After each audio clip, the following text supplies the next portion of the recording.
আল্লাহ তুমি আমার গুনাহগার উম্মতকে বাঁচাও।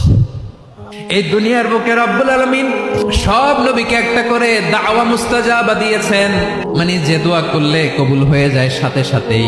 দুনিয়ার সব নবীরা ওই দোয়াটা দুনিয়ায় করে ফেলেছে।